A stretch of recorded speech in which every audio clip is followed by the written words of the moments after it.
అండి. మొన్న జరిగిన విషాద ఘటన మా వైజాగ్‌లో నూకల్ని మంచి డాక్టర్‌ని కోల్పోయామండి. డాక్టర్ ప్రకాశ్‌రావు గారు. మా నూకాలనికి మన నూకలనే కాదండి, మన చుట్టు గ్రామాల కంచరపాలెం, జైనాపురం, దొండపర్తి మొత్తం కైలాసపురము, కాచిటపాలెము, ఇటువైపు కంచరపాలెం, ఇటువైపు ద్వారకా నగర్, అలీపురం చాలా చుట్టుపక్కల గ్రామాలన్నీ మంచి డాక్టర్‌ని కోల్పోయామండి. డాక్టర్ ప్రకాశ్‌రావు గారు అంటేనే చాలండి.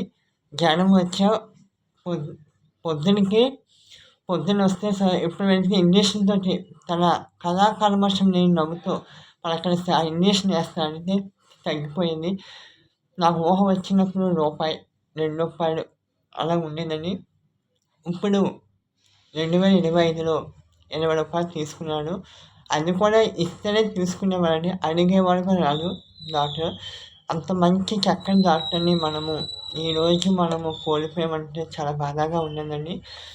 అతను ఎంతమంది వచ్చినా పద్ధతిగా లైన్‌లో నిల్చోబెట్టి లైన్‌గా పేషెంట్ కూడా అతని మీద కూడా చిరాకు పడేవారు కాదండి. ఎందుకంటే అక్కడికెళ్తే చాలండి, ఎలాంటి జ్వరమైనా, జలుబైనా, దగ్గైనా, స్టమక్ పెయిన్ అయినా ఎలాంటిదైనా తగ్గిపోయేదండి. అతని చిరునవ్వు అంత మిరాకిల్‌గా అద్భుతంగా ఉండేదండి. అతని మాటలో గాని ఆ చివరి యాత్రలోని అంతిమ యాత్రలో చివరిగా చాలామంది ఆ చుట్టుపక్కల గ్రామాలు కిక్కిరిసిపోయిన జనాలు వచ్చారండి.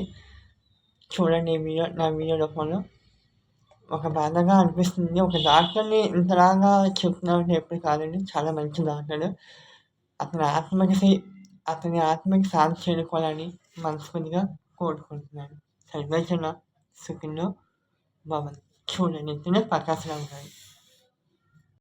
ఇతనే అండి మా దేవుడే ఆయన డాక్టర్ ప్రకాశ్‌రావు గారు. చివరి జర్నీ అండి. ఇక్కడ నూకొని ఆర్చ్ పక్కనే అండి. ఇతనే అండి ప్రకాశ్‌రావు గారు. నాకు ఊహ వచ్చినప్పటి నుంచి ఇతనే మా ఫ్యామిలీ డాక్టర్. చాలా చుట్టుపక్కల గ్రామాల నుంచి కూడా ఇక్కడికి వచ్చి చాలా పద్ధతిగా చేసేవాడు. చూడండి ఇతను కూడా నుంచునే చేసేవాడు. పద్ధతిగా లైన్ కాసి జనాలు కూడా అసలు విసుగుంచేది కాదు. ఇక్కడికి వస్తే జనం తగ్గిపోయి వెళ్ళేవాడు. ఇక్కడికి వస్తే మాత్రం జనం ఆరోగ్యంగా వెళ్ళేవాడండి. వస్తే మాత్రం హమ్మయ్య! హ్యాపీగా అనిపించేలాగా ఉండేదండి డాక్టర్ గారు. ఇతన్ని కోల్పోవడము మాకనే కాదండి, చుట్టుపక్కల చాలా బాధాకరం. ఇతను కూడా మాటల్లో చెప్తున్నాడు. ఇతను చాలా గొప్ప డాక్టర్ అని చెప్తున్నాడండి. ఈ రోజుల్లో ఇంతమంది రూ. 20కే చేస్తున్నారని గొప్పగా చెప్తున్నాడు. అతను ఊహ వచ్చినప్పుడు రూ. 3కే చూసారని చెప్తున్నాడండి అతని మాటల్లోనే. చాలా బాధాకరంగా ఉన్నదండి.